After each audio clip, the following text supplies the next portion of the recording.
Yeah, I think the whole like Argo scene, like that was my favorite part of the whole movie.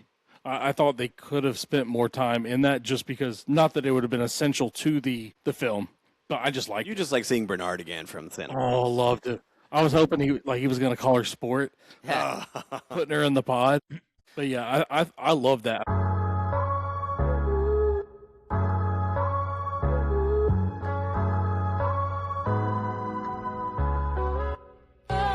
Hear ye, and welcome to the Royal Geek Podcast. I'm your host, Tyler Rollason, also known as T-Roll. And tonight, I'm joined by my very good friends. First of all, we have Mr. Supergirl himself, Justin Sandoval, a.k.a. Sandy. We also have Anthony Amato, who we like to call Shamato, and of course, the landlord, Jordan Moseley, in the building. Ladies and gentlemen, we are here to review Supergirl, the latest movie from DC, and it is the finale of Season 1 of Trial by Tomato. There you go, ladies and gentlemen. We have wrapped it up. It is official. Movie number 10 of Trial by Tomato of Season 1. Boys, are you excited to hear about who is our Season 1 champion? I mean, I think we all have an idea. A little anticlimactic, but Yeah, what a great movie just to end on. Yeah. This is actually this is one of the more interesting ways to end the season, which we will get to in a moment. But we got to give the flowers to the legend himself, the Season 1 champion, the greatest of all time at Trial by Tomato, at least to this point. That's true. Daquan finishes with 77 points. Between you guys and me, no idea, how good that'll be throughout history. But when you go 9 for 10, ladies and gentlemen, 90% accurate. When you go 9 for 10, which is what Daquan did, it makes you think 77 is going to be a very high bar for the future of our famous game. Let's say that, all right? But shout out to Daquan. He is the Season 1 champion. Like I said, he went 9 for 10. Only no one else did that. We had two other guys who went 8 for 10. One of them on this podcast. We'll get to that later. But yeah, we just want to give a shout out to Daquan. What do you guys have to say about our Season 1 champion? Hey, he came out of nowhere and he just owned the entire thing. And you know what? The sad thing is, I don't know if we're going to see him again in Season 2 because he hasn't signed up yet. So, Daquan, where you at? Yeah, it'd be interesting to see if he actually comes to, hold his title. The crown? Yeah, it's true. If you or he's going to give us a chance. If you're listening to this and you know Daquan, reach out. That's right. All I know is Daquan. he reminds me a lot of it's the anticlimactic nature. Reminds me a lot of the U.S. men's national team, in their third game, where it didn't really it didn't matter, and just Yep, it was just watching. Yep, that's kind of how this last movie felt. Yeah, and it didn't matter because not matter because people didn't try. It really didn't matter because the line on this movie, again, Supergirl to end our season. Again, ladies and gentlemen, this is the Royal Geek Podcast. This is Season 1 of Trial by Tomato. And guess what? We had some bugs. I'm sure if we go back in time, there's something with AI that we could have fixed about a line at 92.5 for, wait for it, Justin and Anthony, a DC film. So we should have known there was a problem when we saw that line. And guess what? We did know there was a problem because every single participant in Season 1 took the under. Rightfully. Literally everybody. I think this was maybe the easiest pick of the season. Honestly, the only one, this is definitely the easiest pick. You know it's an easy pick when Isaiah Bell gets it right. I saw he went under. I was like, oh god. Dude, did you see how far he went under? Isaiah said 30. He may have been closest. He may be the closest. If you're playing over. Oh my goodness. So let's reveal it. The line was 92.5. The actual score, ladies and gentlemen, buckle up for this moment because it's a DC film coming through again at a pretty high number for a DC film. It comes in at time of recording at 57%. Oof. 57%. Unbelievable. Just a amazing film, Supergirl, 57%. We're going to talk about the movie in detail, but let me just give you some more numbers and statistics as we wrap up Season 1. And again, shout out for Season 2. You can go to trialbytomato.com, get your picks in now. We're going to have 10 new movies for the back half of the year. But yeah, the line was 92.5. Every single player took the under, so the leaderboard didn't shift at all. Nobody got a tomato sniper on this one. I'm trying to see the closest person. It was like We had a 68. I think that was probably Yep. the closest. That's right. Eric Vaughn had a 68, and that's it. Everyone was a lot of people were in the 80s. So Justin, you said 86. Shimano, you said 83. I said 80, and Jordan said 85. So we were all pretty hopeful, but boy, oh boy, it was not. It was not good to the Rotten Tomatoes standards. And by the way, the people who are critical of Rotten Tomatoes, even the audience score, a 76 audience score, that's not good. Yeah, that's Most pretty audience scores, most audience scores are in the 90s on situations like this. So a 76 is not a great audience score at all. Those scores are inflated. So Supergirl did not do well for the reputation for DC. I think we're going to get to. There's more nuance to it. I think 57 is pretty low personally, and I'm excited to see what you guys think. But last thing I want to say about season 1, let's round out the podium because I think it needs to be said. I thought we don't somebody, need to. No. Somebody on this podcast, one of the 4 hosts. We don't have to. We could just. One of the 4 hosts got on the podium. Wow. So Daquan obviously is our champion in first place. Peter Johnson, shout out to you. You came in second place. You get the silver medal. And I will gladly take that bronze medal, ladies and gentlemen. T-Roll coming in third place. Trial by Tomato Season 1. Read it in Wheat Boys.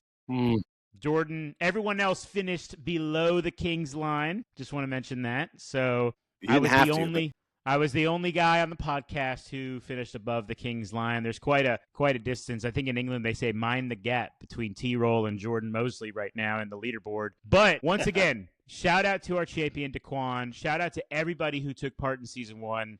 We really are excited for season 2. Right around the corner. Get your picks in. The first movie is The Odyssey, comes out on July 17th, really July 16th. So we want to recommend that you get your picks in before July 16th, okay? Get your picks in quickly and go to trialbytomato.com to do so, trialbytomato.com.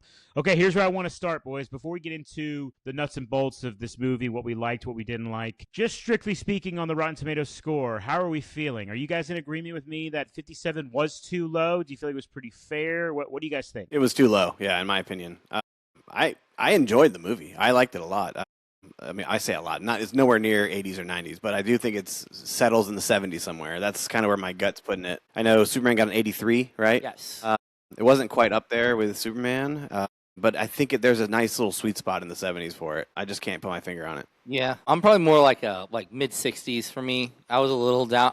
There was a lot of technical stuff in it for me that was like Lots of technical It felt weird, the weirdness to it. I won't get into too many details yet, but that was kind of the parts that kind of really got to me. Yeah, I would say mid 60s. Like if you're going pass or fail, I think it was a pass, but I mean barely. It's the kind of pass that you get when you're a senior and like they're just trying to get rid of you, like that kind of pass. Yeah, it was when you're. The issue for me is when you compare it to a Superman, like that being the last movie, it wasn't even close. Yeah. That's very sexist of you to say, Jordan, but that's okay. Thanks. Yeah, no, the truth is, whether we like it or not, we were joking off the pod. Where would you put it? These are not necessary. Oh, where would I put it? That's a good question. I was thinking in the 65 to 75, like somewhere in that 10-point range. I don't think it's a movie in the 50s. I mean, again, I'm one of the bigger believers of the Rotten Tomatoes kind of scoring system, point system than the rest of you guys on the pod. You're honestly the only one person that you're the reason why we have it. Honestly.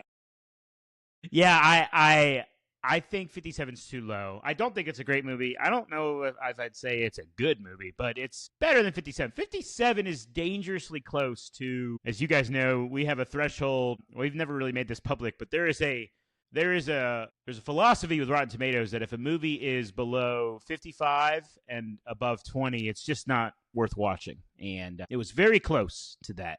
So close. But somehow much Morbius. Yeah, yes, exactly. But if it's below 20, it's worth watching. Trust me. It's a great time. But yeah, as I watched it, it should have been higher than 57, but we were talking about this off the pod, mostly me and Amato. For better or for worse, I'm not saying this is the way we view it personally here on the Royal Geek Podcast, but I think you have to factor in if there is a female lead, it might just get a little bit less of positive reviews. It starts in the, it starts kind of in a hole a little bit, especially if it's a female lead that's not like a known name. Sydney Sweeney. Like in the movie world, like if you had like if it was Emily Blunt or Julia Roberts leading a role, you would be Whoa! What is this like? 1990. Yeah, 95. Yeah. Supergirl 95. You guys get what he's saying. I'm with you, Amato. I'm with you. I get what he's saying, but he's like his more reference is a established decade or TV. two off. Okay, Emily Blunt was in a movie. No, two movies Emily Blunt is correct. As Yes. an older lady. Emily Blunt is correct. Yes. Julia Crush Roberts. them. Crush them, Shimano. Crush them. Would you want to see Emily Blunt as Supergirl? She'd be like super like mom. Yeah, I can see that. I mean, maybe Pretty cool. she would fit. Maybe she would fit the role. Anyway, I just think also like with it being an actress who's relatively new to leading movies, like Yeah. I think that also negatively affects her. Like certain people have polls, like Florence Pugh. How about that? Hey, look That at works that. better for She you? knows an actress under Like 30. you know, How about that? she's of course in House of the Dragon for that first half of the first season, and like she's shown she can do that, but she hasn't quite done it on the big screen yet. So Big screen. it's starting Yep. in a hole. And whether you guys like it or not, I'm just gonna say it one more time: the DC effect, right? I mean, let's just be honest. Like DC doesn't score great. Like that Superman movie, it was 83. Is that what you guys said earlier? Well, yeah, on Rotten Tomatoes, yeah. See, And it I honestly think it was deserves better. Yeah, that one definitely was better. Yeah, Yeah, I it deserves think way better. Yeah. That's right. So I think whether we like it or not, and look, hey, and this is how you have to play trial by tomato, boys. It's not about how your heart feels; it's what your mind thinks. All right. Yeah. You got to know how Rotten Tomatoes is working. So trialbytomato.com, season 2, get your picks in. Yep. There's been a lot of talk online I've seen the last day about like people like review bombing this, and I mean one of the stats I saw was crazy. Like the amount of people that had rated it a 1 out of 5.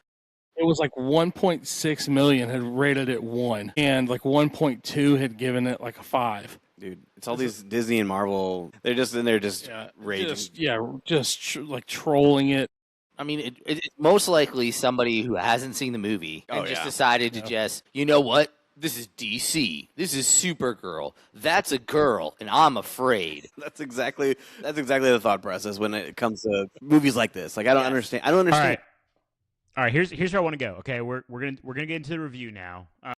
We all agree it should be higher, but we can also be real, and we've all said it. It's not a great movie. So let's actually start. I want to be negative to start. I want to be critical to start. Yeah, me too, baby. Let's do Here it. we go. So let's give some background for why did it score outside of the things we just had mentioned. Why did it score so low? Like what was bad about this movie? What wasn't good? Let's start on the negative side, boys. I think Shimano, he brought it up, but the technical aspect of this movie was very, very interesting. For me, like the camera angles that they chose for some of the shots and the quick cuts, the unnecessary quick cuts. Like they would be in the middle of an action sequence, and then all of a sudden, boom, camera's right on like somebody's like face, where it doesn't really provide. You can't see her throwing the villain.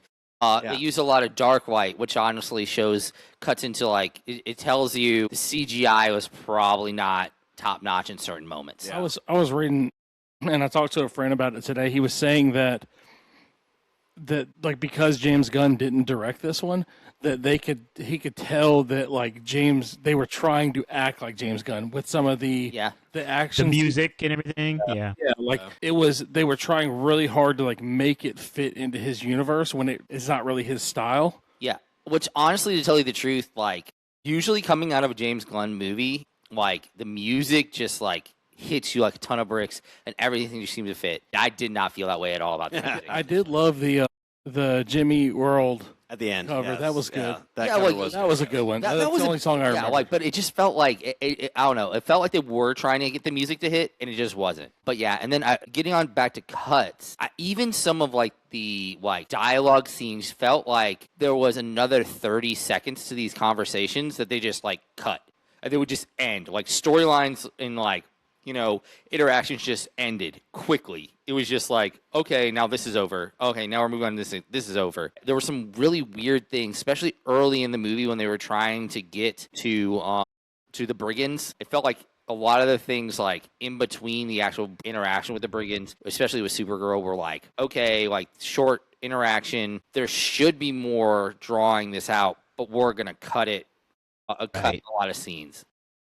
is what it felt like. To me. I do think, like, I've seen a lot of the stills on, on Reddit and X, and they weren't doing her any favors with some of these camera angles and some of the still shots they took. Like, I think she's a beautiful lady, but some of the close-ups were just really rough looking of like how they decided to edit them.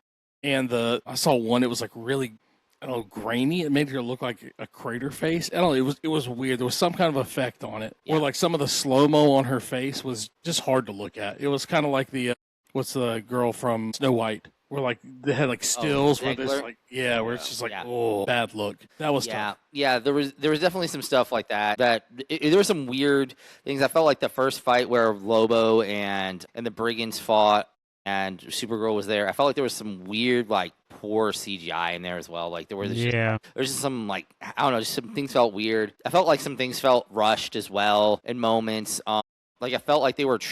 On top of like getting with James Gunn's like musical vibes, I think they were trying to fill in similarly like comedically in his moments, and they didn't quite hit at certain times. Like there's one joke that like it was pushed through the trailers, and it was a decent joke in the trailer, but I don't feel like it worked in the actual movie. And I think it was the way and the timing they did it, and it was when they were in that actual fight with Lobo and the Brigands, where Lobo's like, oh, it's the ditch from the bar.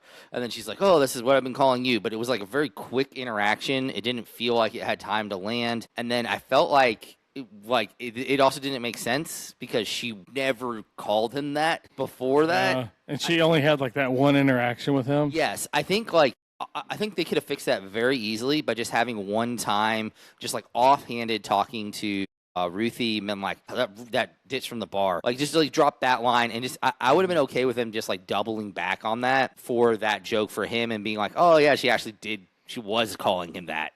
Like I felt like it just needed a little bit of that connective tissue where it felt like it felt like they were like, this is a funny joke, we're gonna insert it here whether it makes sense or not. Yeah. I think some of the dialogue choices too was way off, like especially like with Ruthie and just her conversations with Supergirl. I think beings in general. Yeah, it was pretty rough sometimes because I was just like, I feel like maybe it's because she's an alien or something, but maybe just her delivery, her cadence. Dude, honestly, can I interrupt, Justin? Go for it. It's kind of similar to like the first two movies of Thor. The way Thor talks is in those two movies is like it's just so unnecessarily like proper, and so the way she talked like the whole movie just about Rube, like it just didn't. And then you contrast that with Supergirl being just just didn't mesh. Yeah, they didn't mesh at all. Huge-wise, they didn't mesh. So, like, getting to that, I think part of the reason why her dialogue didn't hit as hard because so much of her dialogue was with Supergirl, and I didn't feel like you got the connection that you're supposed to feel in those moments. Yeah.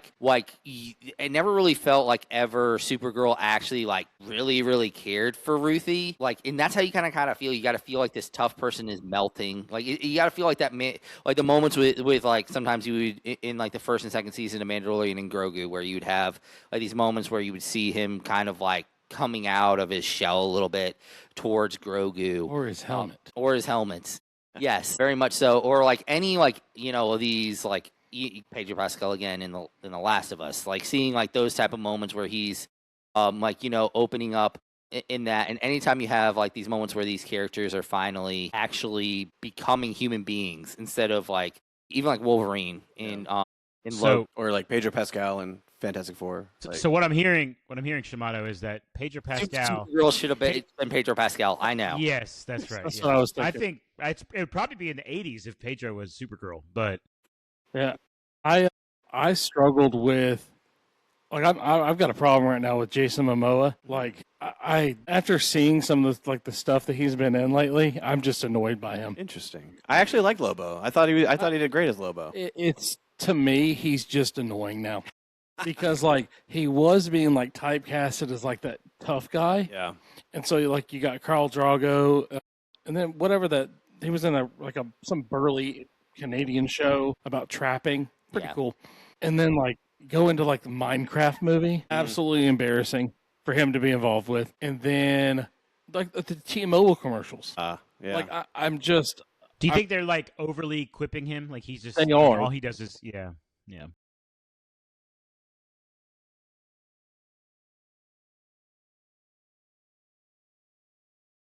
And like they could have gotten anybody to play that role. There's so much makeup on it. It's like you couldn't really tell it was him. I didn't think he was bad in it. Like this is. Yeah. I'm not saying he was bad in the movie. I'm saying like they could have gotten anyone to do that, and for them to double back on Aquaman to have him in it, it's like you could have gotten like Roman Reigns to be that. It'd have been fine. You know, Honestly, yeah.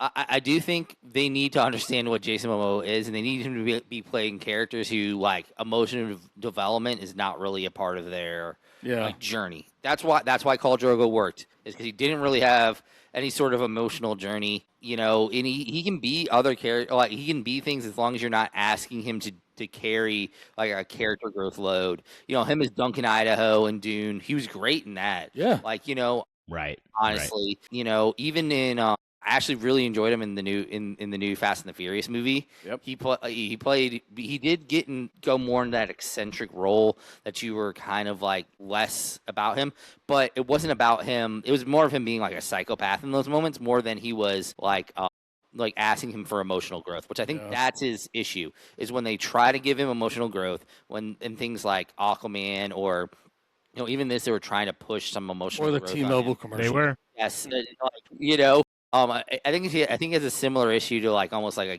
you know, Gal Gadot, where like if you give her nothing to no growth and like no real like emotional dialogue in her voice, sure, she's fine to look at, and like, you know, she can kind of play a like cardboard character, but like, you know, you ask her to really have growth in her character and it doesn't work. Yeah. All right, hold on. For Lobo, here's my biggest critique, the whole movie, and it's kind of a silly point.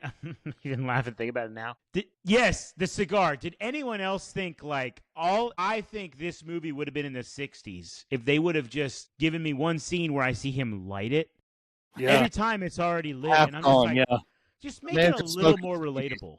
What is he, a cartoon character? It's always lit? Are you kidding me? I mean, honestly, a comic book character is essentially a cartoon character.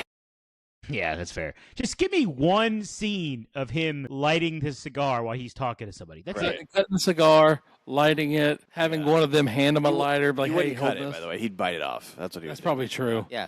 Honestly, you could have him doing that while Ruthie, you know what would have been hilarious? While Ruthie was fighting that dude.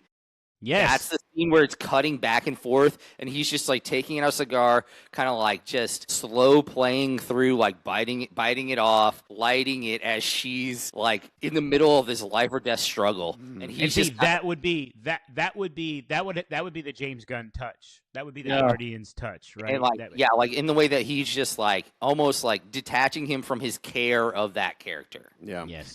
I'm going to go ahead and defend Jason Momoa real quick. Because the reason he got cast as Lobo is because he's actually a huge fan of Lobo in the comic books and is very familiar with the entire lore of Lobo. And I didn't see any of that in his performance. This might be the directing. The funniest thing is what you saw is Lobo in the comic books. That's Lobo. He is. That's why the comic books suck, Justin. Listen, Lobo comic. He has his own solo comic line. It's good. It's solid. But all right, here, can I just prompt you before you get into this? Like this, let's make this the shift to the positive. You're about to go positive on us. I'm about to go positive. Yeah. So when Justin's done, you guys talk about other things that really this movie should have been higher than 57. So let's talk about the positives after he talks about Lobo. Yeah, Lobo. Yeah, was one of the positives. The fight scenes that Lobo was in, I loved it. Like him swinging the chain around, fantastic. Riding the motorcycle, fantastic.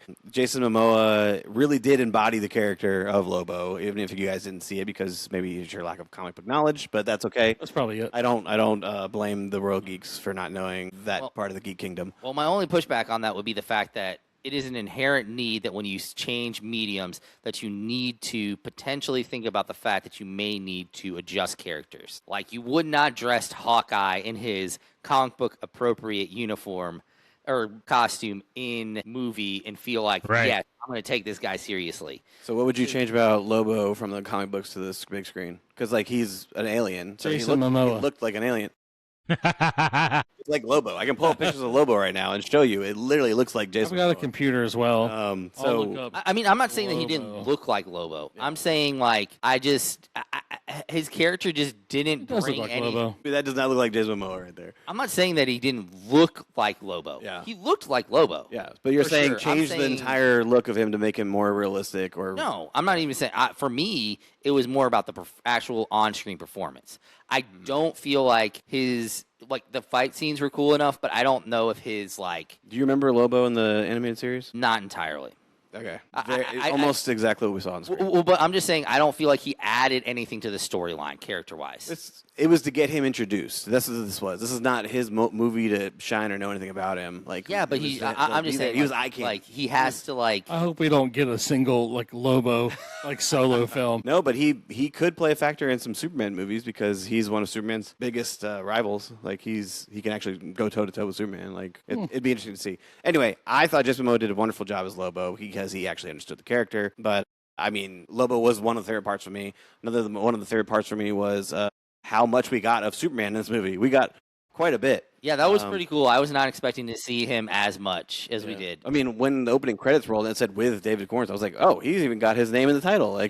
We're going to see quite a bit of him. Most of it was flashbacks, but it hit pretty hard at the end, with just his brief conversation of present day. I enjoyed him as Superman. He's starting to really embody Superman for me as far as my mind, and so I'm ready. I'm here for it. Yeah, I mean, to switch the world into the positive world. I mean, I thought it was interesting how they kind of the path they chose, because I think the more traditional path for Kara's journey is that essentially she was sent off relatively at the same time as him, but she got caught in a wormhole.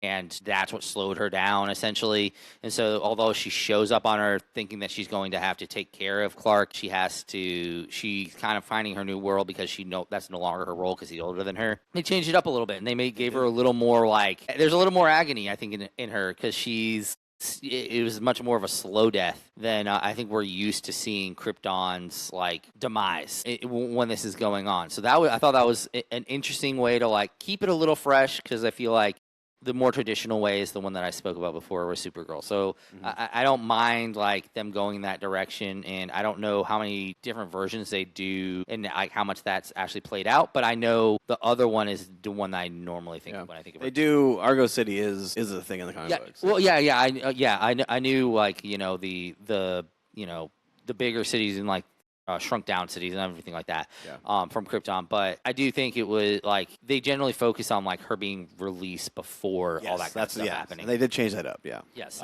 I was totally there for the crypto origin story.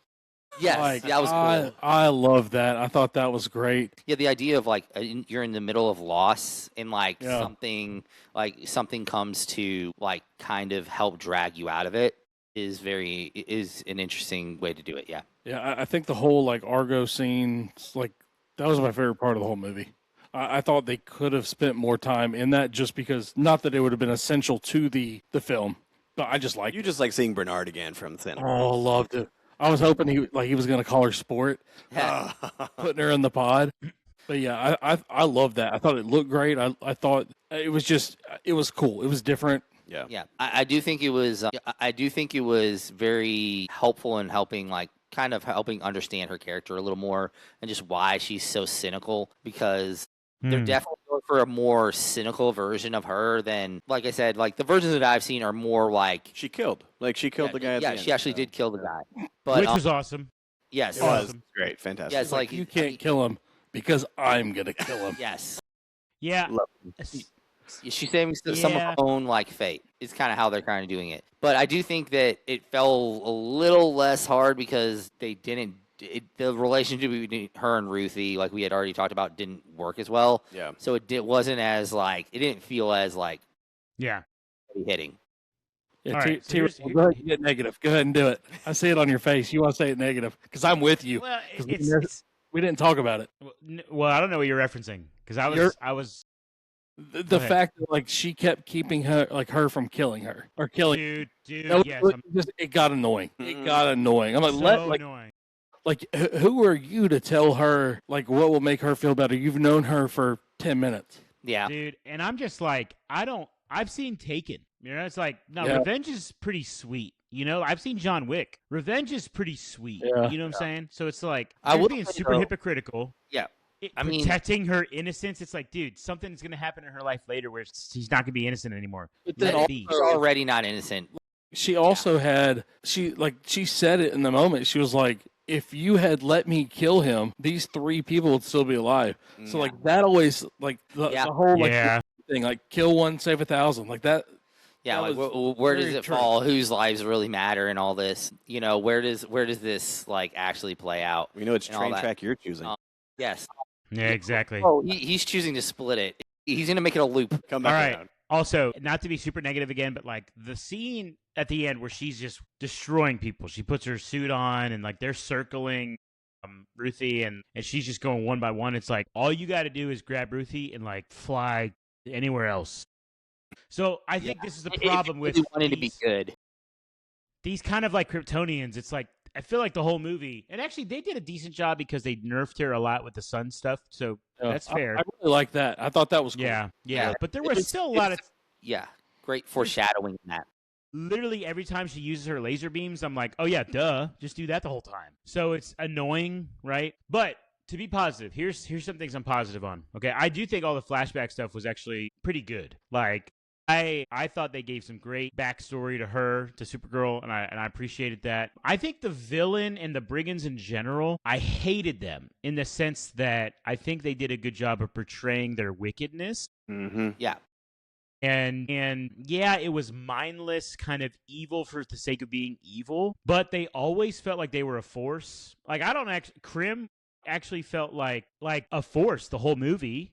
Yeah. Continuously getting the upper hand. I think it was annoying in a good way. Like the writing was good, that the poison, the kryptonite, all these things, he was pretty clever, which I hate. I hate because I think he's a scumbag. And I think the whole notion of like using, this sounds awful to say in a podcast, but this is the premise of the movie, sex slaves for these freaking little girls. It's awful, but it also portrays the sheer amount of wickedness that the villain had to where it legitimized like how bad they were. The only thing is like just be more ruthless, annihilate them Instantly. Yes. Yeah. You know, but I think that was, even though it's super negative, it's like it was positive in the sense that I was invested in, like, I want to see every single one of them suffer. You know what I'm saying?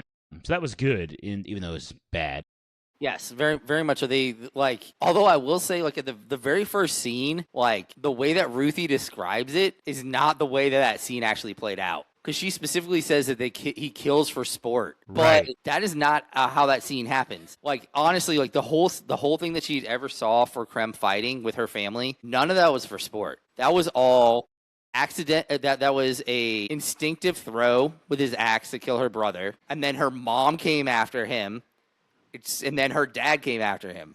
So I walked in after all that happened. Oh yeah, I walked in. I was like, "Where the hell? So how long have I been in this movie?" After that, they like really play up the villainy of him as a character. Like they really drive it home. But in that, like when she's talking about that, like she's actually completely wrong about like he's never in that house fight. At no point is he like really actually doing this for sport or being cruel in the moment.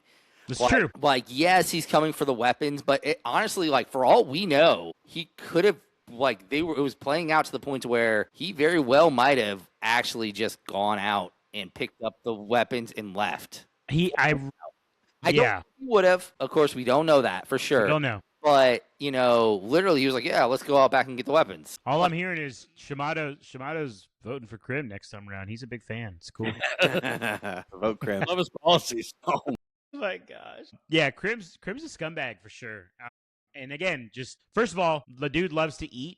It's like if he sees food anywhere, he's eating. And we learned this in the John Wick franchise. You can't hurt dogs. Yeah, no, it just doesn't work. Just can't do it. Just can't do it. Doesn't work well for you. Honestly, he could hurt literally anyone else, like on the face of the earth. Anyone. But you go after a dog, like, and you're on everybody's list. I didn't know anything about this movie before like watching it, but like I was really hoping Crypto would be in it. So it kind of sucked that they nerfed him like the entire time. Yeah. But I mean, I get it. It was the heart of the movie to me. Could be worse. Mm. He could have died. Yeah. Yeah, I do think like they took for what the storyline, I think they took the one piece that we knew that she cared about in the entire world, other than maybe, well, you could say Clark, but I think that would not have been a good storyline to tell. Like in the sense of like, it would have just been more focused on, like Clark stuff than if it was just her movie. I think this is like the one thing they could have taken from what we already knew from her and not had to worry about like, now we need to create new relationships. You have to figure out why she cares about this person, why she cares about that person. Very simple. Crypto, who we already know she cares about, Yep. Okay, another negative, sorry to be more negative, but dude, no post-credit scene? Nothing? Man. That was Yeah. a big miss there, man. That sucked. Look, is DC trying to like get away from like, no, we're going to be different than Marvel, or are they just idiots? Because post-credit scenes really do. I don't even view it as like, yeah, I guess Marvel made it famous, but like it's not. It's just needed in this medium, like in the superhero genre. You need it. Yes, you need something to keep the driving going. Like, why don't you just show like one scene of like Lex Luthor looking at his armor from Man of Tomorrow? Yeah, Like, give us that. Right. you have to have something to bridge, like especially for a movie like this. well, and especially it's a new universe. We're in this is only the second big movie for the DCU, and this is your chance to shine and give a preview of what's to come, and they failed miserably, man. Yeah, they didn't do a great job of that. Another positive I will say is I am hoping that like the character growth that we were like will pay off. It didn't necessarily pay off so much, I think, in this movie, but I'm hoping with her she'll have a little less baggage going forward, and we'll see her kind of like, she can still be more cynical than Superman. She does not have to have the same personality as Superman, but I think like her path towards being a hero is kind of like more clear now, and I think it's better for her character in general to kind of like shed some of the indecisiveness that happened in this movie, and I think so knowing that we kind of like her character wise can move potentially past that, and it seems like that's what she's trying to do, is going to be leads towards, I think, the future of her in the DCU is brighter than even like what it looks like right now in this movie. Yeah, that's good. That's good. Okay, boys, we've talked about Supergirl a good bit. So if you have another thought, say it now. But if not, I think it's time to wrap it up here, boys. Yeah, I think we're good, man. Yeah, Okay. yeah, we said enough. In summary, Supergirl. Actually, one more thing. And again, I applaud them. I applaud DC. They didn't overly sexualize her, right? Like, I think that's a good thing. And then at the same time, and I'm not saying they should have, but it's like you get into the dynamic of like how it's scored as a movie. There's just something about female leads. It's like, I think they did the right thing by not over sexualizing her. But I guess critics want that. I don't know. Like, it's just weird. It's a weird kind of, anytime you bring in, and it's unfortunate. I'm a man talking about this. I shouldn't, but it's like, it's just not going to score as well, typically, unless it's like a dynamite movie in every regard, if it has a female lead. And that's not me saying they can't do it. It's just critics are more critical. You know what I'm saying? So I like the fact that they didn't. Dude, like when you watch Wonder Woman, you're like, dude, they're just sexualizing her like crazy. You know what I'm saying? Because she can't act. That's very Save her life. That's They're fair. All right, we got to change this script because we made That's fair. Yeah. We have to make it to where people are not listening to what she's saying. Yeah, I think Millie can act. Like she actually has like acting. She can. talent. Absolutely. And a positive. I hope people understand what I'm saying. I love that they went that route where they let her flex her acting muscles. You know what I'm saying? They didn't say like, let's over sexualize her and make this, just like Wonder Woman. It's like, no, it had its own flavor. You know what I'm saying? And that was good. So anyways, I don't know.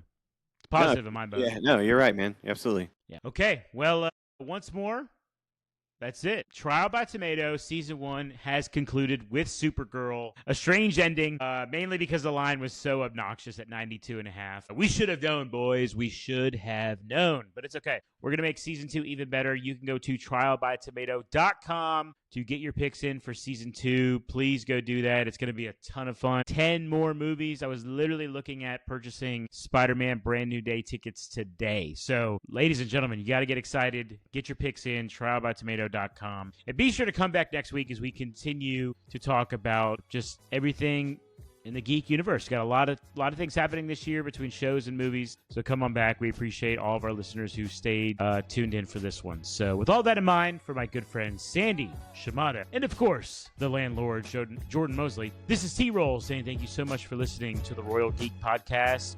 We will see you next time, you peasants.